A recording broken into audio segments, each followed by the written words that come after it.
Om Shanti. Good morning. 11 जून 2023 प्रातः मुरली अव्यक्त बाप दादा रिवाइज 9 जनवरी 1995। अव्यक्त बोल का सार। निश्चय बुद्धि की निशानियाँ, निश्चित विजयी और सदा निश्चिंत स्थिति का अनुभव। आज सर्व बच्चों के रक्षक और शिक्षक बाप दादा अपने सभी ब्राह्मण बच्चों के फाउंडेशन को देख रहे थे। ये तो सभी जानते हो कि वर्तमान श्रेष्ठ जीवन का फाउंडेशन निश्चय है। जितना निश्चय रूपी फाउंडेशन पक्का है, उतना ही आदि से अब तक सहज योगी, निर्मल स्वभाव, शुभ भावना की वृत्ति और आत्मिक दृष्टि सदा नेचुरल रूप में अनुभव होती है।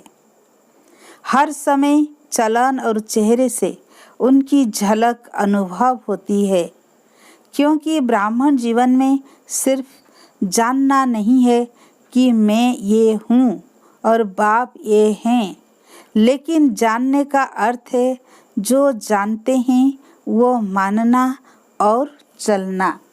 दादा देख रहे थे कि जो भी बच्चे अपने को ब्राह्मण कहलाते हैं, वो सभी ये फलक से कहते हैं कि हम निश्चय बुद्धि हैं। तो बाप दादा सभी निश्चय बुद्धि बच्चों से पूछते हैं, जब आप सभी कहते हो कि हम निश्चय बुद्धि विजयी हैं, तो कभी विजय कभी हार क्यों होती है? जब कभी कभी थोड़ी हलचल होती है, तो क्या उस समय निश्चय खत्म हो जाता है? जब निश्चय बुद्धि सदा हो, तो विजयी सदा हो कि बीच बीच में घुटका और झुटका होता है? निश्चय का फाउंडेशन चारों ओर से मजबूत है या चारों ओर के बजाय कभी एक और कभी दो और ढीले हो जाते हैं? कोई भी चीज़ को मजबूत किया जाता है तो चारों ओर से टाइट किया जाता है ना। अगर एक साइड भी थोड़ा सा हलचल वाला हो तो हिलेगा ना। तो चारों प्रकार का निश्चय अर्थात बाप में, आप में, ड्रामा में और ब्राह्मण परिवार में निश्चय, ये चार ही तरफ के निश्चय को जानना नहीं, लेकिन मानकर चलना। अगर जानते हैं लेकिन चलते नहीं है तो विजय डगमग होती है। जिस समय विजय हलचल में आती है तो चेक करना कि चारों तरफ से कौन सा तरफ हलचल में है। बाप दादा देखते हैं कि कई बच्चों को बाप में पूरा निश्चय है, इसमें पास है, लेकिन अपने आप में जो निश्चय चाहिए उसमें अंतर पड़ जाता है। जानते भी है, कहते भी हैं कि मैं ये हूँ, मैं ये हूँ, लेकिन जो जानते हैं, मानते हैं, वो स्वरूप में, चलन में, कर्म में हो, इसमें ही अंतर पड़ जाता है। एक तरफ सोचते हैं कि मैं मास्टर सर्वशक्तिमान हूँ, विश्व कल्याणकारी हूँ।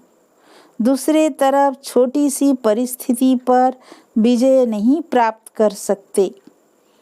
मैं तो मास्टर सर्वशक्तिमान, लेकिन ये परिस्थिति बहुत बड़ी है, ये बात ही ऐसी है। तो क्या यह निश्चय है कि सिर्फ जानना है लेकिन मानकर चलना नहीं? कहते व सोचते हैं कि मैं विश्व कल्याणकारी हूँ, लेकिन विश्व को तो छोड़ो, स्व कल्याण में भी कमजोर होते हैं। अगर उस समय उन्हें कहो कि क्या स्वयं को परिवर्तन कर स्व कल्याणकारी नहीं बन सकते, तो जवाब देते हैं कि हैं तो विश्व कल्याणकारी, लेकिन स्व कल्याण बहुत मुश्किल है, ये बात बदलना मुश्किल है। तो विश्व कल्याणकारी कहेंगे या कमजोर?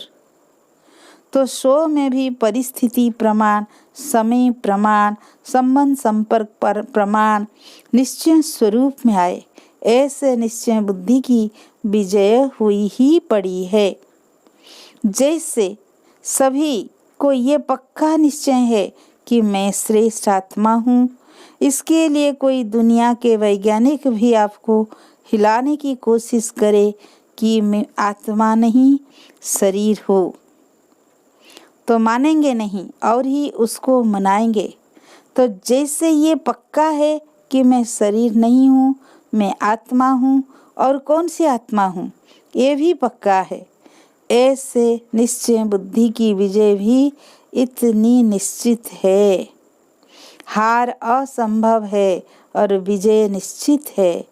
और ये भी निश्चित है कि बातें भी अंत तक आनी है, लेकिन उसमें विजयी बनने के लिए एक ही समय पर चारों ही तरफ का निश्चय पक्का चाहिए। 3 में निश्चय है और 1 में नहीं है तो विजय निश्चित नहीं है, लेकिन मेहनत से विजय होगी। निश्चित विजय वाले को मेहनत नहीं करनी पड़ेगी। कई बार कई कहते हैं बाप दादा तो बहुत अच्छा, वो तो पक्का है कि बाप है और हम बच्चे हैं, हमारा बाप से ही संबंध है। लेकिन दैवी परिवार में खिटखिट होती है, उसमें निश्चय डगमग हो जाता है, इसलिए परिवार को छोड़ देते हैं, हल्का कर देते हैं। तो एक साइड ढीला हो गया ना। बिना परिवार के माला में कैसे आएंगे? माला कब बनती है? जब दाना दाने से मिलता है और एक ही धागे में पिरोए हुए होते हैं। अगर अलग अलग धागे में अलग अलग दाना हो तो उसको माला नहीं कहेंगे। तो परिवार है माला। अगर परिवार को छोड़कर 3 निश्चय पक्के हैं तो भी विजय निश्चित नहीं है। चलो परिवार की खिटखिट से किनारा कर लो, बाप का सहारा हो, परिवार का किनारा हो तो चलेगा। काम तो बाप से हैं या भाइयों से हैं? बाप से काम है, वर्षा बाप से मिलना है, भाई बहनों से क्या मिलेगा? लेकिन ब्राह्मण जीवन में यही न्यारापन है कि धर्म और राज्य दोनों की स्थापना होती है, सिर्फ धर्म की नहीं। और धर्म पिताएं सिर्फ धर्म की स्थापना करते हैं। बाप की विशेषता है धर्म और राज्य की स्थापना करना। तो राज्य में एक राजा क्या करेगा? बहुत अच्छा तख्त भी हो, ताज भी हो, क्या करेगा? राजधानी भी चाहिए ना। तो राजधानी अर्थात ब्राह्मण परिवार, सो राज परिवार। इसलिए ब्राह्मण परिवार में हर परिस्थिति में निश्चय बुद्धि, तब राज्य भाग्य में भी सदा राज्य अधिकारी होंगे। तो ऐसे नहीं समझना कोई बात नहीं, परिवार से नहीं बनती है, बाप से तो बनती है। ड्रामा अगर भूल जाता है तो बाप तो याद रहता ही है, लेकिन कोई भी कमजोरी एक ही समय पर होती है। सो स्थिति अर्थात सो निश्चय भी अगर कमजोर होता है तो विजय निश्चित के बजाय हलचल में आ जाती है। तो बाप दादा निश्चय के फाउंडेशन को चेक कर रहे थे। क्या देखा? सदा 4 ही प्रकार का निश्चय एक समय पर साथ नहीं रहता, कभी रहता कभी हिलता, इसलिए सदा विजयी का अनुभव नहीं कर पाते हैं। फिर सोचते हैं होना तो ये चाहिए, लेकिन पता नहीं क्यों नहीं हुआ। किया तो बहुत मेहनत, सोचा तो बहुत अच्छा, लेकिन सोचना और होना इसमें अंतर पड़ जाता है। इसका अर्थ ही है कि निश्चय के चारों तरफ मजबूत नहीं है। और हंसी की बात तो ये है कि ड्रामा भी कह रहे हैं, है तो ड्रामा, है तो ड्रामा, लेकिन अच्छी तरह से हिल भी रहे हैं। कभी संकल्प में हिलते, कभी बोल तक भी हिल जाते, कभी कर्म तक भी आ जाते। उस समय क्या लगता होगा? दृश्य सामने लाओ। ड्रामा ड्रामा भी कह रहे हैं और बिल्कुल हिल डुल भी रहे हैं, लेकिन निश्चय बुद्धि की निशानी है निश्चित विजयी। अगर विधि ठीक है तो सिद्धि प्राप्त न हो, ये हो नहीं सकता। तो जब भी कोई भी कार्य में विजय प्राप्त नहीं होती है तो समझ लो कि निश्चय की कमी है। चारों ओर चेक करो, एक और नहीं। और बात, निश्चय बुद्धि की निशानी जैसे निश्चित विजय है वैसे निश्चिंत होंगे। कोई भी व्यर्थ चिंतन आ ही नहीं सकता। सिवाय शुभ चिंतन के व्यर्थ का नाम निशान नहीं होगा। ऐसे नहीं व्यर्थ आया भगाया, निश्चय बुद्धि के आगे व्यर्थ आ नहीं सकता, क्योंकि क्यों, क्या और कैसे यह व्यर्थ होता है। जब ड्रामा के राज को जानते हैं, आदि मध्य अंत को जानने वाले हैं, तो जो ड्रामा के आदि मध्य अंत को जानने वाले हैं, वो छोटी सी बात के आदि मध्य अंत को नहीं जान सकते। न जानने के कारण क्यों, क्या, कैसे, ऐसे ये व्यर्थ संकल्प चलते हैं। अगर ड्रामा में अटल निश्चय है, नॉलेजफुल भी हैं, पावरफुल भी हैं, तो व्यर्थ संकल्प हिलाने की हिम्मत भी नहीं रख सकते। परंतु जब हिलते हैं तो सोचते हैं पता नहीं क्या हो गया। तो बाप दादा हंसते हैं कि ड्रामा के आदि मध्य अंत को जान लिया, अपने 84 जन्मों को जान लिया, और एक बात को नहीं जानते। बड़े होशियार हो, होशियारी दिखाते हो ना समय प्रति समय। कल्प वृक्ष के सभी पत्तों को जानते हो कि नहीं? सभी वृक्ष के फाउंडेशन में बैठे हो या 7-8 बैठे हैं? तो जड़ में बैठे हुए वृक्ष को जानते हो, पत्ते पत्ते को जानते हो, और ये पता नहीं कैसे? तो निश्चय की निशानी निश्चिंत स्थिति, इसका अनुभव करो। होगा नहीं होगा, क्या होगा, कर तो रहे हैं, देखें क्या होता है। इसको निश्चिंत नहीं कहेंगे। और फिर बाप के आगे ही फरियाद करते हैं, आप मददगार हो ना, आप रक्षक हो ना, आप ये हो ना, आप ये हो ना। फरियाद करना अर्थात अधिकार गंवाना। अधिकारी फरियाद नहीं करेंगे, ये कर लो ना, ये हो जाए ना। तो निश्चय बुद्धि अर्थात निश्चिंत। तो ये प्रैक्टिकल निशानियाँ अपने आप में चेक करो, ऐसे अलबेले नहीं रह जाना। हम तो है ही निश्चय बुद्धि, कौन सा निश्चय कमज़ोर है वो चेक करो और जज करो। सिर्फ चेक नहीं करना, बाप दादा ने कहा था ना, चेकर के साथ साथ मेकर भी हो। सिर्फ चेकर नहीं, चेक करने का अर्थ ही है सेकेंड में चेंज होना। लेकिन चेक करो और चेंज नहीं करो तो बहुत काल से स्वयं में दिल शिकस्त के संस्कार पक्के होते जाएंगे, और जो बहुत काल के संस्कार हैं वही अंत में अवश्य सामना करते रहेंगे। कोई सोचे अंत में तो मैं सिवाय बाप के और कुछ नहीं सोचूंगा, लेकिन हो नहीं सकता। बहुत काल का अभ्यास चाहिए, नहीं तो 1 सेकंड सोचेंगे शिव बाबा शिव बाबा शिव बाबा, और दूसरे सेकंड माया कहेगी नहीं, तुम्हारे में शक्ति नहीं है, तुम हो ही कमज़ोर। तो युद्ध चलती रहेगी। यदि निश्चिंत नहीं होंगे तो ब्राह्मण जीवन के अंत काल का जो लक्ष्य वर्णन करते हो वो सहज कैसे होगा? और अगर अंत तक ये व्यर्थ संकल्प होंगे तो वही भूतों के यमदूत के रूप में आएंगे, और कोई यमदूत नहीं आते हैं। ये व्यर्थ संकल्प अपनी कमजोरियां यही यमदूत के रूप में आते हैं। यमदूत क्या करते हैं? डराते हैं और दूसरों के लिए कहेंगे विमान में जाएंगे, अर्थात उड़ती कला में पार हो जाएंगे। कोई विमान आदि नहीं है, लेकिन उड़ती कला का अनुभव है। इसीलिए पहले से ही चेक करके चेंज करो। कब तक करेंगे?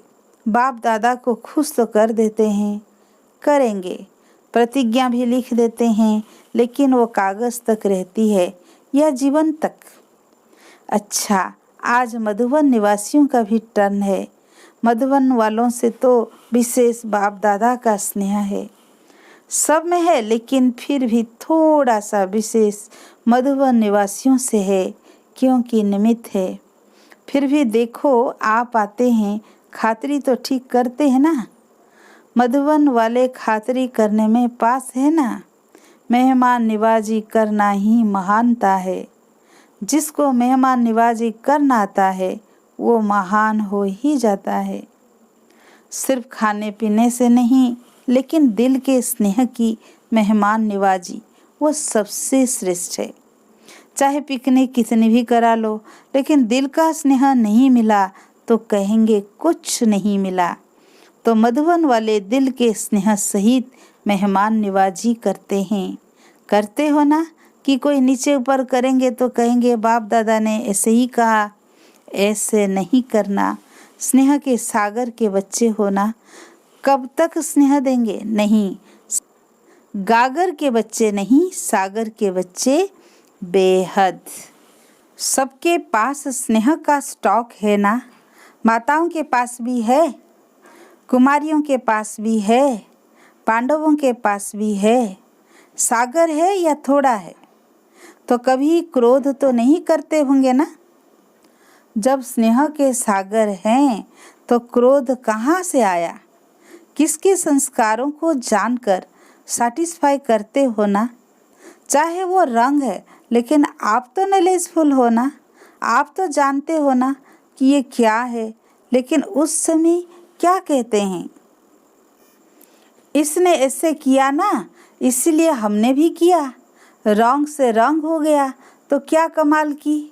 उसने रंग किया और आपने उसको रिस्पॉन्ड भी रंग ही दिया। कई कहते हैं ना क्रोध एक बारी करते हैं तो कुछ नहीं होता, बार बार करता रहता है। तो जानते हो कि जिसका स्वभाव ही क्रोध का है तो वो क्रोध नहीं करेगा तो क्या करेगा? उसका काम है क्रोध करना और आपका काम है स्नेह देना या क्रोध करना। वो 10 बारी करे तो आप एक बारी तो जवाब देके ना, नहीं देंगे तो वो 20 बारी करेगा। फिर क्या करेंगे? तो इतनी सहन शक्ति है? या उसने 10 किया आपने आधा किया, कोई हर्जा नहीं। उसने झूठ बोला आपने क्रोध किया तो क्या ठीक हुआ? फिर बड़े बहादुरी से कहते हैं झूठ बोला ना इसीलिए क्रोध आ गया। लेकिन झूठ बोलना तो अच्छा नहीं लगा और क्रोध करना अच्छा है। तो स्नेह के सागर के मास्टर, स्नेह के सागर मास्टर, स्नेह के सागर के नयन, चैन, वृत्ति, दृष्टि में जरा भी और कोई भाव नहीं आ सकता। यदि थोड़ा थोड़ा जोश आ गया तो क्या उसको स्नेह का सागर कहेंगे कि लोटा है? चाहे कुछ भी हो जाए, सारी दुनिया क्यों नहीं आप पर क्रोध करे, लेकिन मास्टर स्नेह के सागर दुनिया की परवाह नहीं करेंगे। बेपरवाह बादशाह हो, जो परवाह थी वो पा लिया। अभी इन व्यर्थ बातों से बेपरवाह बादशाह। चेकिंग की परवाह करो, चेंज होने की परवाह करो, लेकिन व्यर्थ में बेपरवाह। कर सकते हो कि बच्चा, पोतरा, धोतरा, धोतरी थोड़ा सा क्रोध करेगा, थोड़ा सा नीचे ऊपर करेगा तो स्नेह के बजाय और भावना भी आ जाएगी। दफ्तर में जाएंगे, बिजनेस में जाएंगे, नौकर ऐसा मिल जाएगा, वायुमंडल ऐसा मिल जाएगा, लेकिन व्यर्थ से बेपरवाह बादशाह। समर्थ में बेपरवाह नहीं होना। कई उल्टा भी उठा लेते हैं। जहाँ मर्यादा होगी वहाँ कहेंगे बाप दादा ने कहा ना कि बेपरवाह बादशाह बन जाओ, लेकिन मर्यादाओं में बेपरवाह नहीं। आपका टाइटिल है मर्यादा पुरुषोत्तम। ये मर्यादाएं ही ब्राह्मण जीवन के कदम है। अगर कदम पर कदम नहीं रखा तो मंजिल कैसे मिलेगी? ब्रह्मा बाप की कदम पर कदम रखो तो ये मर्यादाएं ही कदम है। अगर इस कदम में थोड़ा भी नीचे ऊपर होते हो तो मंजिल से दूर हो जाते हो और फिर मेहनत करनी पड़ती है। और बाप दादा को बच्चों की मेहनत अच्छी नहीं लगती। कहते हैं सहज योगी और करते हैं मेहनत। तो अच्छा लगता है क्या? अच्छा, बाप दादा ने ड्रिल कराई। चारों ओर के सर्व निश्चय बुद्धि श्रेष्ठ आत्माएं, सदा विजयी आत्माएं, सदा निश्चिंत आत्माएं, सदा श्रेष्ठ विधि द्वारा वृद्धि करने के निमित्त बनने वाली विशेष आत्माएं, सदा एक बाप एक बल एक भरोसे में अचल अडोल रहने वाले समीप आत्माओं को बाप दादा का याद प्यार और गुड मॉर्निंग। रूहानी बाप की रूहानी बच्चों को नमस्ते। हम रूहानी बच्चों की रूहानी बाप दादा को याद प्यार गुड मॉर्निंग नमस्ते नमस्ते। शुक्रिया बाबा, शुक्रिया शुक्रिया। आज का वरदान, दिल के स्नेह और संबंध के आधार पर समीपता का अनुभव करने वाले निरंतर योगी भव। ब्राह्मण आत्माओं में कोई दिल के स्नेह संबंध से याद करते हैं और कोई दिमाग और अर्थात नॉलेज के आधार पर संबंधों को अनुभव करने का बार बार प्रयत्न करते हैं। जहाँ दिल का स्नेह और संबंध अति प्यारा अर्थात समीप है, वहाँ याद भूलना मुश्किल है। जैसे शरीर के अंदर नस नस में ब्लड समाया हुआ है, ऐसे आत्मा में निष्पल अर्थात हर पल एक बाप की याद समाई हुई है। इसको कहते हैं दिल के स्नेह संपन्न निरंतर याद। स्लोगन, निस्वार्थ और निर्विकल्प स्थिति से सेवा करो, तब सफलता मिलेगी। अच्छा, ओम शांति।